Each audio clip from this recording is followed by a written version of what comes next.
have been made with a purpose and given specific gifts to accomplish your mission. This is REQUIP. Stay tuned to gain insights to prepare, equip, and empower you to do the work of ministry. And we are back talking about unnatural leading. So we're not going to go through all the normal sort of leadership processes and talks and here's all these steps. Here's how you can be so amazing and be as good as me. No, we need to rely on God. We're going to look into the scriptures. We're going to look at what are the great leaders that God rose up and what did he do and what are the key characteristics that they did that we can take away from those as well. And that is why it's unnatural leading. It is supernatural. We've been talking about unnaturally leading.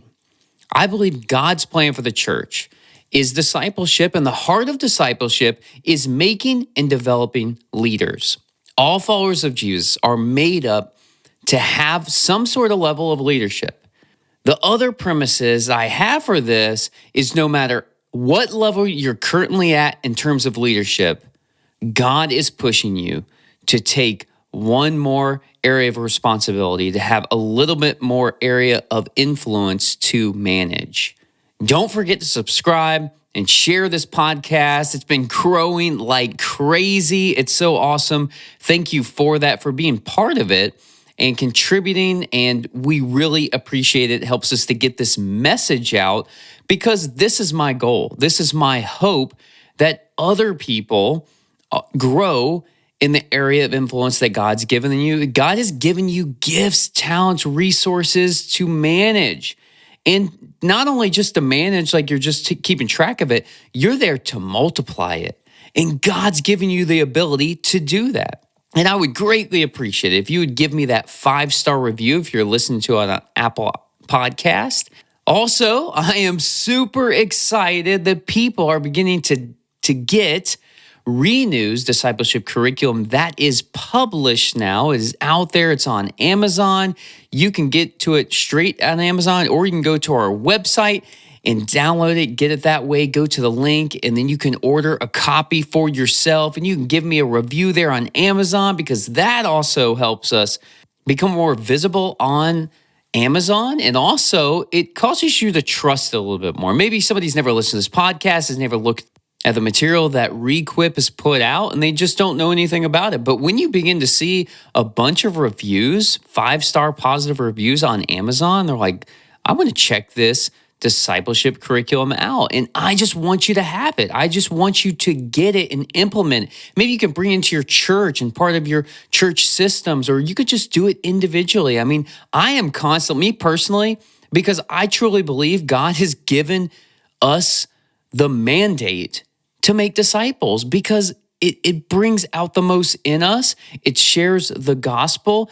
It expands Jesus's kingdom. That is the only purpose that we're here. And at some point, we've lost that. We've stepped away from that. So I know for me, it works. I know for me, it's a process that helps keep me accountable and take people through a methodical process to grow them to get where they need to be. So I want to encourage you to do that. But I want to jump back into this idea of unnaturally leading.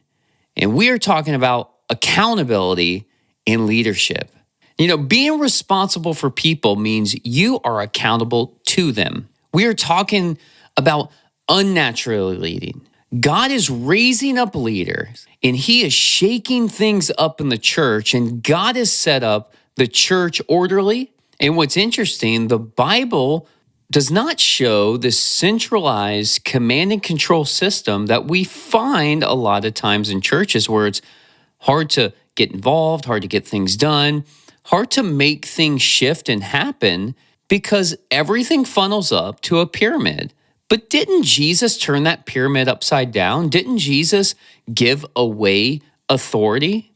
Wasn't that the command, preceding the command to make disciples? He says, all authority has been given to me. Therefore, go and make disciples. So Jesus turns that pyramid upside down. And that's what I want to give to you. That God has given you the authority. God has given you the ability to be a leader, to raise up other leaders to go and make disciples and to have an impact where you are. You don't need to wait for somebody else to tell you what to do. You don't. Jesus has already told you what to do.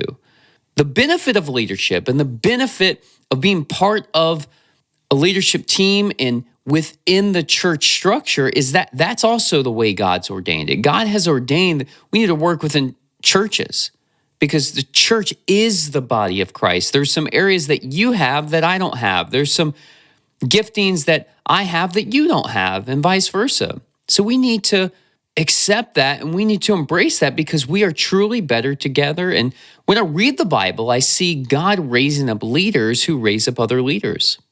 This is the essence of discipleship. There's this old adage I used to hear often that was, don't be so heavenly minded that you are of no earthly good. I don't know who first said that, and honestly, I don't really care, but I think it's completely unbiblical. I can't find that anywhere in the Bible, anything that would support that as being something we need to live our life by. To be fair, I want to say, usually this is said, at least with the correct idea, the correct motives, is the phrase is usually meant to convey, don't think about heavenly things and forget about people to serve here now on this earth. But the first point I want us to take away is we need to be heavenly minded. When we're thinking about accountability and leadership, it starts with a correct view of reality. Colossians 3, verse 1 and 2 says, since then you have been raised with Christ, set your hearts on things above, where Christ is seated at the right hand of God. Set your minds on things above, not on earthly things. We must have the right mindset as a leader. And this is just as a follower of Jesus. We need to have the right mindset. We need to set our hearts on things above. We also need to set our minds on things above. It makes that distinction. We need to put our affections on things above. We also need to put our thinking on things above. Your life is not really here.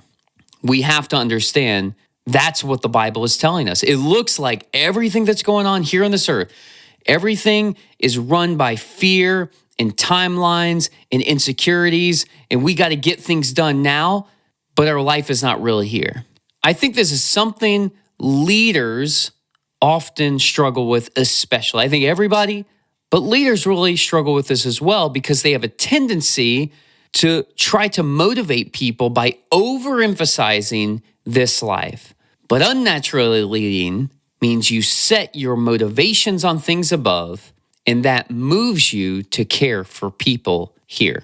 Then moving on, Colossians 3:3 says, for you died, and your life is now hidden with Christ in God. Your old way of living, the way that everybody else is living right now, whether it's by the passions and by you see something and you get affected by it and you just move and you're so influenced by the news media, you're so influenced by a political leader, you're so influenced by social trends that you move in that direction. Your life is about here and now. But God is saying you need to set your mind on eternal things. You need to look at the life you're going to have forever. This life is like a vapor. This life is so incredibly short. And I want to get us an idea here where we're looking at 1 Corinthians chapter 6, verse 2 and 3. And the context of this, Paul is actually correcting the Corinthian church. Most of Corinthians that we have is Paul correcting the church, and we can learn a lot of things from that because he's giving them a rebuke in a lot of ways. Because some people in the church were actually suing other members. So they were using earthly means and going outside of the church to get a secular judge to be the arbiter and to make a judgment on this case because they had some dispute between them. And sadly, this actually happens today. Paul is about to make the point that their lack of accountability to the church reveals that they're not thinking beyond this life. So 1 Corinthians chapter 6, verse 2 and 3. Or do you not know that the Lord's people will judge the world? And if they are to judge the world, are you not competent to judge trivial cases? Do you not know that we will judge angels? How much more this life than the things to come? So he's saying your influence is so much greater than you even know. You have the ability to judge angels. You have the ability to judge the spiritual world. That's what it's saying. I mean, it says it so clearly. After this life, we're going to be judging what's going on with angels. But if you don't get it right in this life, you probably won't have the right ability to judge angels. But he's saying, since you will judge angels, that's his whole point. Can't you judge these simple, silly little matters that are here on this earth? You have to go to a judge outside of the church? He basically goes on to say, you've already lost if you've done that. You need to turn back from that. And the second thing is talking about authority in leadership is submission before commission. We can learn a lot from David, the king of Israel, one of the greatest kings, and really looked at the standard of kings. And from his line, of course, Jesus comes and God gives David this promise that he's going to have a kingdom that will last forever. And ultimately, he's really talking about the Messiah is going to come from David. But before he could step into that, he had to learn submission before he stepped into his commission. God is interested in developing your hearts before you have the influence over other people's hearts. I heard a medical doctor once describe a heart attack in this way. And he was saying, he's had pain in his arms, he's had pain in his legs, and even he's had pain in his head, or you have a headache. The way he describes the pain of a heart attack is that he was in the pain. We put up walls around our hearts. We put up these areas, and the pain goes into us. It's not just some sort of external extremity. That's why God is so interested in dealing with the heart. God puts you in this area of proving because he does whatever it takes to get to your heart. We will often pray for protection and growth, but we don't realize those two ideas almost always contradict each other. There is no promotion without proving. And James chapter 1, verse 2 and 4 says, "Consider it pure joy, my brothers and sisters, whenever you face trials of any kind, because you know that the testing of your faith produces perseverance. Let perseverance finish its work so that you may be mature and complete, not lacking anything." He's saying when you go through these proving ground, you go through these trials, you go through these testings, it actually produces something new in you that didn't exist before. So sometimes when you go through hardships, it reveals what's in there. But what James is saying, the inspiration of the Holy Spirit, he's saying when you go through these hard times of testing, it actually produces something new in you that did not exist before. And David was anointed before he was appointed to be king. David was anointed king, but he was put in the service and waiting to be a top leader in 1 Samuel 16:13. And then we pick up in 1 Samuel 16, verse 21 through 27. David came to Saul and entered his service. Saul liked him very much, and David became one of his armor bearers. Then Saul sent word to Jesse saying, "Allow David to remain in my service, for I am pleased with him." Whenever the Spirit of God came on Saul, David would take up the lyre and play. Then relief would come to Saul. He would feel better, and an evil spirit would leave him. Then in 1 Samuel chapter 17, David proved himself worthy as a great leader by defeating Goliath. But he still continued to wait. While David was waiting to lead, he moved into the transition of authority. I want to highlight, there's this book, it's called The Proving Ground. It's by Kevin Gerald. And one of the areas where it talks about proving and testing, one of the areas it talks about the test of time. And that's really where we find David. And maybe you're in that season right now where you know God's called you to do something. You know God's put something on you and he's put some passions and burdens in you, but for whatever reason, you're not ready yet. And that's not a fault of your own. It's just there's some things that only come out of you through testing. There's some things that only are produced through testing. And Kevin Gerald in this book, The Proving Ground, he makes the point that everything has a proving ground before it completely is ready for its intended purpose. And when you think of this in terms of product development, or maybe it's a piece of equipment or something like that, it is tested beforehand. And what's interesting is the way that it is tested is not what it was intended for. Have you ever noticed that? But in the testing, it would be considered abuse of the product. Have you ever noticed that? When things are tested, if you were to apply it in that way, you think, well, that's an abuse of the product. Why would you do that? Well, that's because the testing produces something new in it, and it shows how tough it really is. And even when you see infomercials, for example, they kind of have this cartoonish view of testing, but in a sense, that's sort of what we do in real testing, where they're really testing a product before it hits the market. For example, they have this brand new blender for food. They have this new thing. They try to make it sound like it's so much better. But the way that they show how great it is they run over it with a dump truck, or they drop a bucket of nails in the blender and blend it, and the blade isn't dull at all. Or they submerge it into a lake and then pull it out, and then they plug it in and it starts right up. I mean, obviously, you would never use these. The product was never designed for any of these purposes, but the problems put it through the test to reveal it's ready for its purpose. And that's the test of time. This test comes to prove your endurance, patience, and ongoing confidence in various seasons of life. The question we have to ask ourselves is, do you get better or bitter with time? You recognize it's just not my time yet. You recognize I just need to keep going through this because I know God's called me to something. He's going to get me to that. And there was an interesting story where Jesus, before he's really fully revealed to everybody about being the Messiah, Jesus is testing. He's in a waiting test.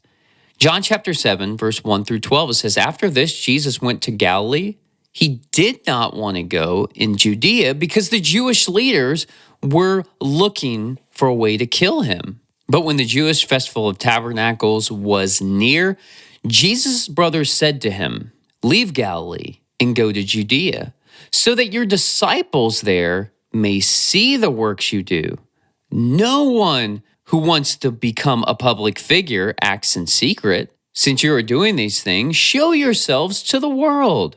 For even his brothers did not believe him. Even Jesus' own brothers didn't even believe that he was really the Messiah. Therefore, Jesus told them, my time is not yet here. For you, any time will do. The world cannot hate you, but it hates me because I testify that its works are evil. You go to the festival. I'm not going to go up to the festival because my time has not yet fully come. After he said this, he stayed in Galilee. However, after his brothers had left the festival, he went also, not publicly, but in secret. Do you notice what Jesus said in verse 6? He said, therefore Jesus told them, my time is not yet here. For you, any time will do. Jesus even knew that he was waiting on the Father. He was waiting for the right time. He knew God the Father was going to have him be revealed at the right time. And maybe that's the case with you. But what's interesting, Jesus wasn't afraid of it. He wasn't cowering away from it, saying, no, I don't want to do that. No, he wanted to do the Father's will. And that should be your heart as well, that you want to do God's will. And when you're eagerly seeking after it, you'll know when to wait. You'll know when to hold up a little bit. And then you'll also know when to move forward and when to step into that area of leadership, or maybe it's an additional area of leadership and advancement. The next thing is transition of authority. That's the final point I want to talk about. Kind of gone through this whole idea of accountability, of authority and leadership. And the final thing we move into accountability is when it's time to transition the authority. Every leader is tested with their understanding of submission to people and accountability to God when it's time for them to step down or maybe raise somebody else up ahead of them. Going back to look at this dynamic that we have between Saul, who was king at the time, he was the original anointed king of Israel. And here in the story, he's the current king. And David was already anointed king, and then he came into Saul's service. So the idea is that David is eventually going to be king, but Saul wanted that to be after he died. Saul wasn't ready for David to take over when God was ready for him to take over. So we see that Saul then begins to have an issue with this, and Saul actually goes out of his mind and becomes so jealous of David, the person that helped, slay Goliath, saved Israel, and he was in great service to Saul. David was a great servant of Saul. But when it came time for Saul to take a back seat and for David to become the king, Saul lost his mind and he tried to kill David and he tried to turn everybody against him. This is the problem. This is the challenge of many leaders when it's time to promote somebody above you. Saul was anointed king and immediately became king. So he knew this paradigm. He knew how it was worked in his life. And this was very different than what God was doing with David. But God also did something else different with David. David was not a physically imposing person. Listen to the description that when you look at the contrast of Saul. Saul, on the other hand, was a very imposing, physically strong, tall person, which was very different than David. In 1 Samuel 9:2, it said, Kish had a son named Saul, as handsome a young man as could be found anywhere in Israel. And he was a head taller than anyone else. And so it's difficult for a leader to transition to somebody that they think is inferior in a lot of ways. And they think, no, I'm better. Why does everybody see something so good in that younger person coming up? Because I know what God's done in me. I know how he anointed me and appointed me to be a leader. I know how I'm physically built. I know how I look. I know how I act. This guy below me, no, he's none of that. He's not ready. There's no way that this new kid on the block could ever measure up. People also see their life as the standard, and everything else seems a little bit off. However, God often uses things in the unexpected directions and anoints and then appoints a new leader you would never expect. So what stage are you in? Because like I said, I believe everybody is a leader. Everybody has some level of leadership, and you're probably in one of those stages where you are waiting to come into, and you have that test of time that you're really working against. Or maybe you are one of the top leaders, and it's your time to step down. It's your time to raise up some other leader to take your place, for God to work in someone else's life, because it's never about the leader. The leader is just the most visible servant. It's always about God. It's always about what God is doing. He's expanding the kingdom by sharing the gospel of Jesus Christ. So wherever you are, I believe God's taking you into a new direction. And maybe, and I'll say for probably all of us, we need to have that heavenly mindset. We need to do what it told us in Colossians chapter 3 to set your mind and your heart on things above, because it's going to drastically change the way that you impact. Do you watch the news, or do you hear the news?